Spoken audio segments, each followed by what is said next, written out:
मधु मधु डेगवा धर के चढ़मी सफरी आगे चढ़मी सफरी आगे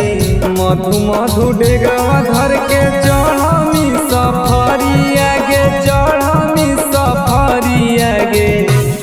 चल जानी ससुरारी आगे पागली न पगला के खबरिया छोड़ के चल जानी ससुरारी आगे पागली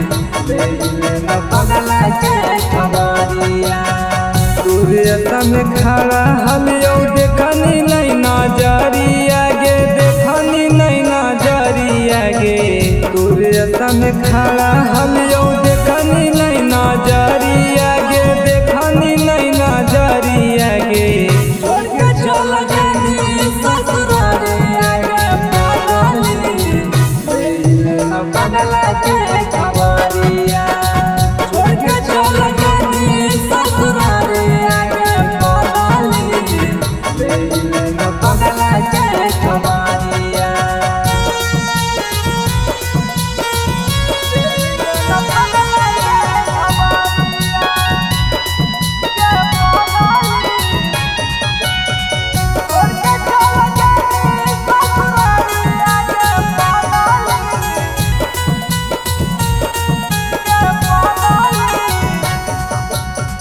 दिलवा के फील सोना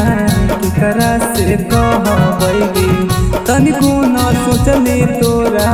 बिना कैसे रहबैगे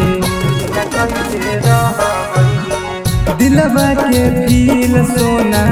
केकरा से कहबैगे तनिको न सोचनी कैसे तोरा बिना रहबैगे अगे अपन हाथ से देके जय हमारा जहरा वागे हमारा जहरा वागे छोड़ के चल जानी ससुरारी आगे पागली न पगला के खबरिया छोड़ के चल जानी ससुरारी आगे पागली न पगला के खबरिया